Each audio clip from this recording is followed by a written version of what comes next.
Hello and welcome to EWTN Pro-Life Weekly, your weekly dose of the top pro-life news and issues from a Catholic perspective. I'm Catherine Seltner in our Washington, D.C. studio. Here's what we have planned for you in this show. A judge rules a teen girl declared brain dead 3 years ago may still be alive. We bust the myth pro-lifers are only pro-birth and introduce you to an alternative way to receive health care that's pro-life and pro-family. But first, our top story: Kentucky could become the first U.S. state without an abortion clinic in our modern era.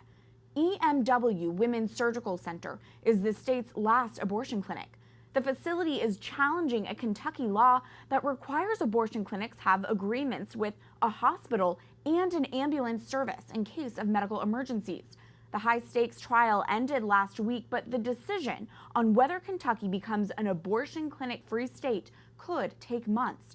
Kentucky State Representative Adia Wushner of District 66 chairs the state's House Standing Committee on Health, Welfare, and Family Services. She is a retired healthcare executive, bioethicist, and nurse, and joins us now from Bowling Green, Kentucky. Thank you for your time. Thank you, Catherine. I'd like to hit on one of Kentucky's abortion clinic requirements: transfer agreements to hospitals. Why is that necessary, in your opinion? Well, I think it's a standard of care for health care. It's not just for abortion clinics in the Commonwealth of Kentucky, but it would be for an ambulatory surgery center and other clinics, that those facilities would have a transfer, or what may be called a linkage agreement, so that when an emergency, if it occurs, that they have an agreement with an ambulance service and also a hospital that would receive that patient in case of an emergency. This is standard of care. This is good healthcare practice, and whether you're a man or a woman or a child in a healthcare facility, I feel that women receiving their care in an abortion clinic, deserve the same standard of care. As a nurse, can you speak to why there needs to be elevated health standards for women? Well, being very pro-woman, I believe women needs the same standard of care, excellent care, no matter where she's receiving her services. When a woman's making such a fundamental decision in her life, she may not be thinking about, does this facility have this standard of care? Those should be a given for her. And it's important for women that they deserve the same excellence of care that anyone in the Commonwealth of Kentucky would receive, no matter where they're seeking their medical treatment. What services are available to women in Kentucky who find themselves in an unexpected pregnancy with little to no financial support? Of course, through Medicaid services, the basic Medicaid services, all women are entitled to pregnancy and child care services and maternal health care services through federal Medicaid programs and dollars that come into the Commonwealth of Kentucky. A woman who at first finds out that she's pregnant may seek her services through one of our public health departments, a crisis pregnancy center, or through a federally funded community health service. So there's a vast array of services in communities throughout the Commonwealth that are available to women. Kentucky this year has been successfully passing a number of pro-life legislation. What's the strategy been? Well, we began our session in January with a new team. For the first time in almost 100 years, Republicans took the House majority, a supermajority.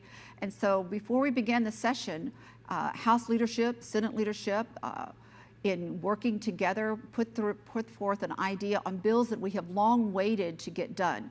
Two of them were, of course, pro-life pieces of legislation, along with pro-business, pro-economic development.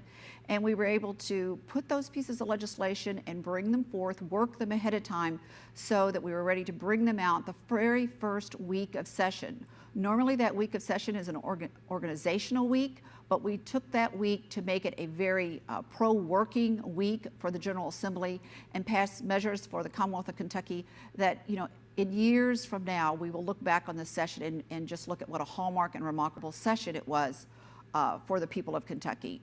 Finally, while I have you, this is an EWTN program, and I understand you have met our network's foundress, the late Mother Angelica.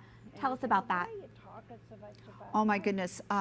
There were several times that I actually had tapes of different shows at EWTN on different capacities, but one time I was there, I was actually in the studio audience for a show that she was doing on stem cell. And afterwards, she took time, to meet everyone in the audience and speak to us. And, if you're in that audience, the whole time the show's being taped, she's really talking to not only her television network audience, but those in the room with her. She was so energetic at a time when the doctors had told her, and she was reminding us that day that her health was waning. She was not supposed to stay long after the show, but that didn't stop Mother Angelica. She wanted to meet everyone. She wanted to talk about these issues that are so important, especially pro-life issues and the subject pro-life. So I think, she would be so excited about this show and the work Pro-Life Weekly at EWTN. Thank you so much for filling us in on what is happening in Kentucky. Kentucky State Representative Adia Wushner. Thank you, Catherine.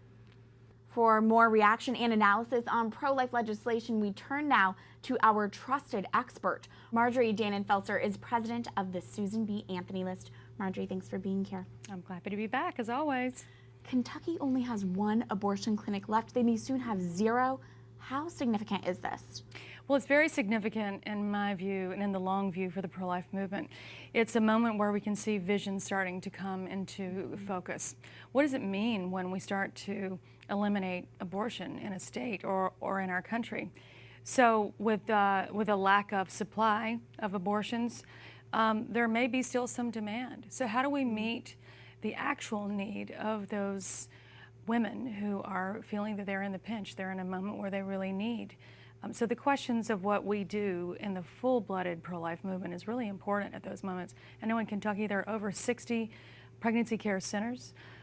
There are big hearts and generous people there that are ready to serve. We heard some from State Representative Adia Wushner about their strategy and how they're able to get this done. What can other states learn from Kentucky?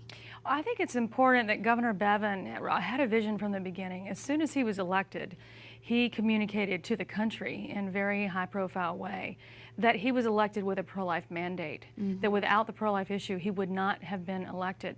Now, I feel sure that that is true. I know that that's true, but he was communicating that so that his legislative agenda had grease, that when he went to the legislature and said, these are my priorities, that there wasn't obstructionism right away. That's leadership on the executive level, and then you have the example of leadership, legislative leadership that you had on the show today, to make sure that that is a true partnership. And then when the pro-life movement is really working, which it is more and more now, then it's filled in by the grassroots, the people who are really there to help, the people who help elect those people, and the people of Kentucky who will fill in and make sure that the need is met. I think the strategy is a holistic strategy. Elections, legislation, need met. Elections, legislation, need met. And it all feeds into each other.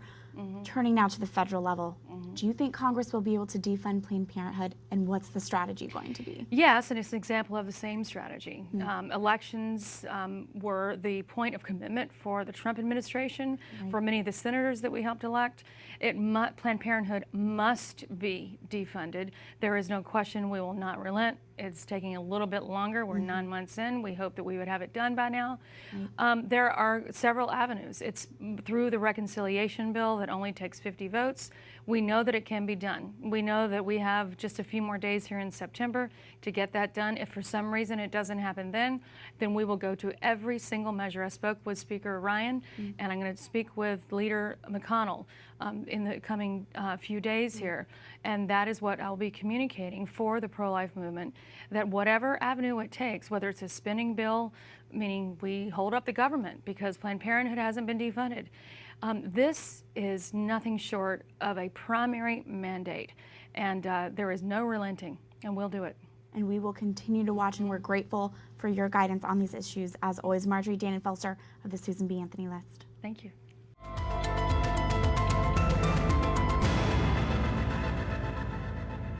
Turning to this week's call to action, we need to tell our U.S. senators to get healthcare reconciliation done. This may be the only way to get pro-life protections and redirect taxpayer funding away from Planned Parenthood.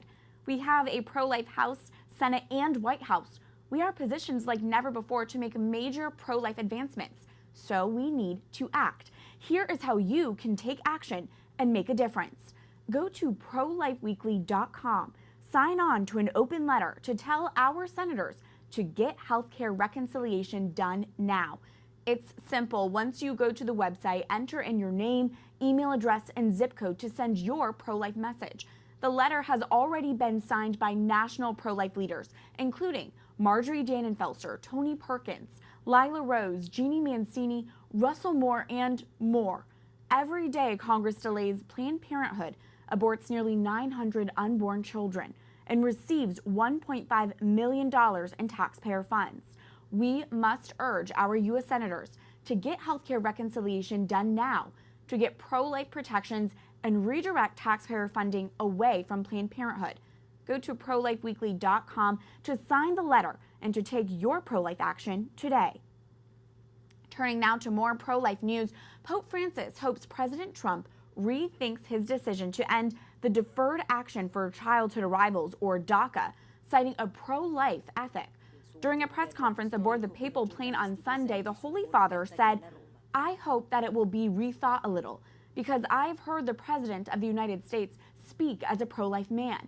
If he is a good pro-life man, he understands that the family is the cradle of life and unity must be defended. This is what comes to me." The U.S. Conference of Catholic Bishops have also been outspoken about the administration's decision, calling the cancellation of DACA reprehensible in a statement. Some pro-life leaders, however, are concerned with linking immigration to the pro-life movement. Under the DACA program, eligible immigrants could receive a 2-year stay on their deportation and could also be eligible for work permits and Social Security.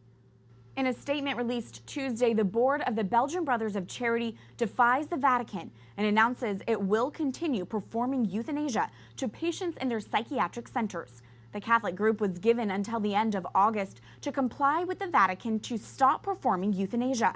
Brothers of the order were also asked to sign a joint letter to their General Superior confirming adherence to church teaching. The General Superior of the Belgian Brothers of Charity went to the Vatican for help in the spring when the board, made up mostly of lay members, announced it would permit euthanasia. The Catholic Catechism teaches euthanasia is morally unacceptable. In a move condemned by pro-lifers, Planned Parenthood will receive a prestigious medical research award. The Albert and Mary Lasker Foundation is honoring the abortion giant with its Public Service Award, which includes $250,000. The organization says Planned Parenthood has provided, quote, essential health services and reproductive care to millions of women for more than a century. But according to the Charlotte Lozier Institute, nearly 99% of Planned Parenthood's sexually transmitted services provide only testing, not treatment. The cancer screenings offered are insufficient to make a proper diagnosis, and besides abortion, Planned Parenthood does not provide services you can't find in an alternative healthcare facility. Last Saturday marked the 5th National Day of Remembrance for Aborted Children. Solemn prayer vigils were held at 51 grave sites across the United States and other sites dedicated to the memory of aborted children, including in Albany, New York, Bloomington, California, North Attleboro, Massachusetts, Putnam, Connecticut, and others. Pro-lifers are encouraged to carry on the spiritual mission of the Day of Remembrance by visiting grave sites of aborted children or memorials and offer prayers throughout the year. The event was organized by Citizens for a Pro-Life Society, Priests for Life, and the Pro-Life Action League. A California judge rules a teenage girl declared brain dead more than 3 years ago may technically still be alive. Jahi McMath suffered brain damage and is connected to a ventilator after a tonsillectomy in 2013. The judge's ruling last week allows a malpractice lawsuit against the hospital to move forward, meaning McMath's care could be paid for if the family succeeds.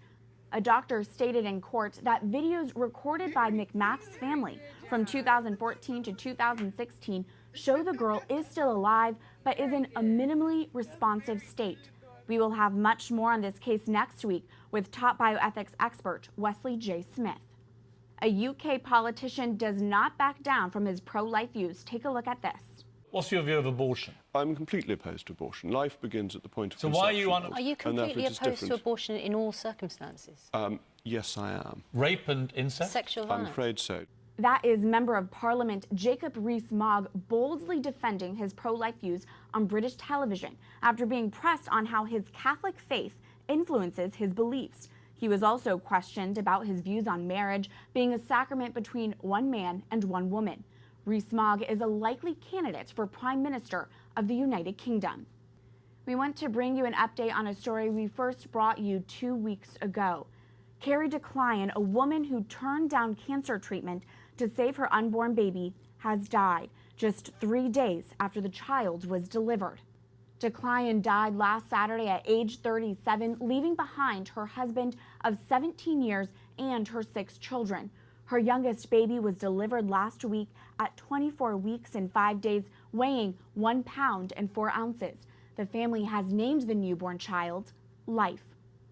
Let us all continue to pray for the repose of Carrie's soul and for the entire DeClyon family. You may have heard it before, a common line used to undermine the pro-life movement, that pro-lifers are only pro-birth. But our next guest alone busts that misconception. Susan Gallucci is a licensed clinical social worker and executive director of the Northwest Center, a Washington, D.C. based group that runs both a pregnancy center and a maternity home. Susan, thanks for being here. Thank you for having me.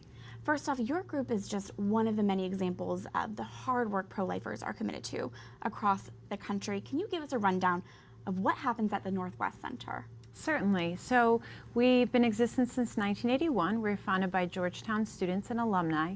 We started with the Pregnancy Center program. So we offer free urine-based pregnancy tests and sit down with the women to do what we call options counseling, go through their options when they're facing the unplanned pregnancy. And then in 1993, we opened the maternity home program. So we offer a transitional housing program for women who are pregnant, often kicked out of their house due to their pregnancy, where they can come and stay and have the baby, get on their feet, and transition to independence.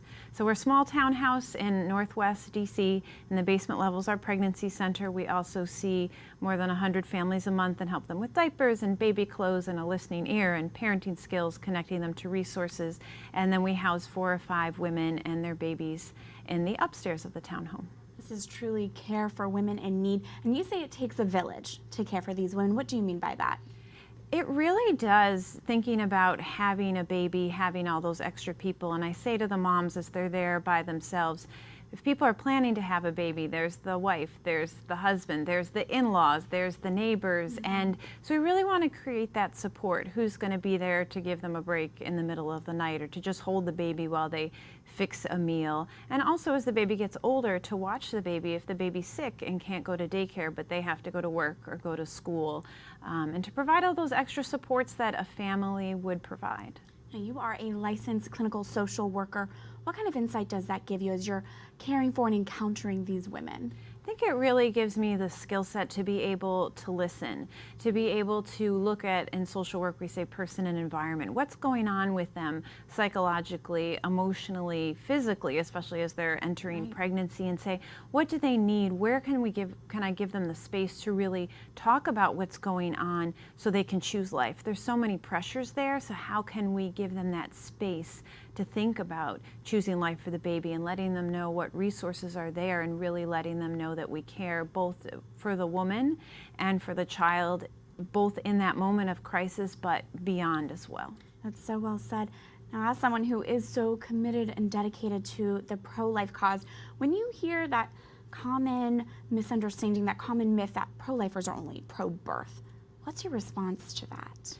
I look at, for example, what the Pope just said about being pro-life means being pro-family. And I think if people step back and really look at pro-lifers and what we're doing, yes, you need people on all the lines. You need the legislative aspect. You need the people at the abortion clinics praying so the women who walk in can see them and know they have alternatives. And you need the people beyond. The women who live in the maternity home come back after they leave, when their child's 2, when their child's 3, to say how they're doing, to ask for help, just to check in. And I think it's that to say, I'm proud of you, look what I'm doing, look how far I've come. Sounds like you're really creating this community for these women so that after they give birth, there is still support that is there. Absolutely. And again, it's looking at what's that whole picture. And again, you need people at every stage, but we're helping women until the children are 2.5 with diapers, with other items, and again, with housing for 1.5 years or a little longer if they need it. Thank you for all the work that you are doing. I really mean that. Susan Gallucci, Executive Director of the Northwest Center. Thank you so much. When we come back, Even though we call ourselves modern mobile medicine, in many ways, we're going back to the way medicine used to be. we introduce you to a doctor who is rethinking how we receive healthcare, and you might find it's more pro-family and life-affirming. Stay tuned as EWTN Pro-Life Weekly continues after this break.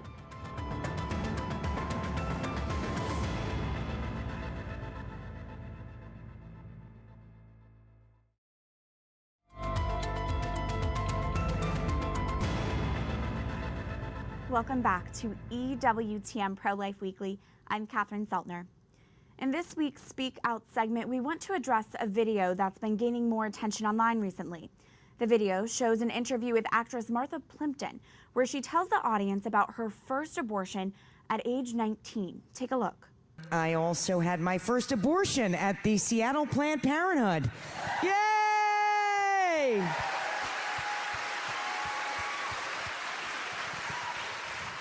Notice I said first. I said first, and I don't want Seattle, I don't want you guys to feel insecure. It was my best one. You can hear the audience cheering at the Shout Your Abortion event. Plimpton is being interviewed by Dr. Willie Parker, an abortionist who has said he believes he is doing God's work. This video was recorded back in June. The cheers, the laughing, the complete disregard for human life as captured in this video is unsettling. And we, as pro-lifers, need to respond to this with prayer. We need to pray for Martha Plimpton's children who were killed at their most vulnerable state. We need to pray for Martha and all post-abortive mothers that they may come to understand the extent of their actions, seek forgiveness, and be embraced with healing and mercy. And we need to pray for those of us in the pro-life movement that we may be guided with the right words and actions when we encounter women considering abortions. This is also another wake-up call to us that pro-abortion groups are no longer interested in abortions being safe, legal, and rare. They are convincing women abortions are like a badge of honor, something to be proud of, shout about, and laugh at. We want you to know, if you are post-abortive and dealing with the grief that is involved, you are not alone. Go to hopeafterabortion.com. There is support out there and a lot of people praying for you. Remember, there is something you can do to counter today's culture of death. Go to ProLifeWeekly.com. Tell U.S. senators to get healthcare reconciliation done now, because this may be the only way to get pro-life protections and redirect taxpayer funding away from Planned Parenthood. As we wait for Congress to act on healthcare reform, one D.C. area doctor is pushing for a completely alternative approach to how we receive healthcare. She claims the future of medicine means bringing it back to basics. Here's this week's Pro-Life Focus. You know, even though we call ourselves modern mobile medicine, in many ways, we're going back to the way medicine used to be. Dr. Marguerite Duane doesn't have a physical clinic, but with her medical knowledge and skills and what she dubs her Mommobile, Duane takes her life-affirming, direct primary medical care on the road. Since the patient is paying directly, I'm working for the patient. So I'm not thinking, what do I need to do in this visit so that I can bill the insurance company so the insurance company can pay me? Modern mobile medicine patients pay Dr. Duane a monthly fee, like a cell phone bill, to get access to her, whether it's for an in-person visit, an over-the-phone question, or even a Skype consultation. John Reardon works for the State Department, but before taking off for Mali, he meets with Dr. Duane for a minor surgical procedure. We really like the convenience, of course, of not having to go to the doctor's office to receive medical care, but more importantly is the relationship that we're building over time. Dr. Duane serves anyone of any religion, but being a Catholic, Reardon says his wife is grateful the D.C. doctor can understand the importance of their family's faith. She really very much appreciates not having our faith, questioned, or even, she's being made to feel uncomfortable about particular things, like, of course, our decision to use NFP. Patients don't need to travel and wait in line for Dr. Duane's medical services. She drives straight to them, like an old-fashioned house call. How are you? Good. How are you doing? Good. Did you get my text? Yes. Thank you. Being a direct primary medical care giver, Dr. Duane isn't dependent on low insurance reimbursements. This means She sees fewer patients each day compared to most doctors and can get to know her patients more personally, including the 4 Lindquist children ages 4 and under. You know what makes you beautiful? What's inside of you. Jesus makes you beautiful. She checks up on the children in the comfort of their own home. Can you do that? Whoa! Lift it up. Awesome. And in the comfort of their mother's arms. The young patients offer their reviews. Benny, what do you make of having a doctor come to the house?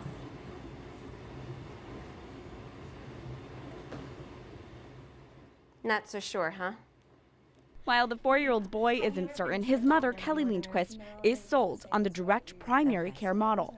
When you have sick kids and they're tired, they don't want to get out of bed or be removed from where they're comfortable, and you have to take them all to a doctor's office where, again, other sick kids have been, and then they're like, maybe you have some healthy kids and then they get sick with this other thing, and then it's like a never-ending process. Dr. Duane recommends families rethink their health care coverage and only opt for catastrophic health insurance to cover the unexpected expensive costs, or join a health sharing ministry like CMF Curo if they want direct primary care. Family is the foundation of our society, and if your family is not well, physically, emotionally, spiritually, how can we be functioning members of our society and give back? It really restores that doctor-patient relationship. So for me as a doctor, I am working to take care of you and your needs. And obviously your most important need is your life and your well-being. And my goal is to make sure you're living the best, healthiest life possible. For this doctor, the future of pro-life family medicine means better health care for the home, in the home. All right, we'll see you soon. Bye. Very soon. If you and your family are interested in having a direct primary care doctor like Dr. Duane, you can find the closest doctor to you at dpcare.org. Some states have more direct primary care doctors than others, but it's still worth a search. That's it for this edition of EWTN Pro-Life Weekly. You can reach us anytime with questions, ideas, comments at prolifeweekly@ewtn.com. I look forward to seeing you here again next week. Life is a gift. Your life is a gift. God bless.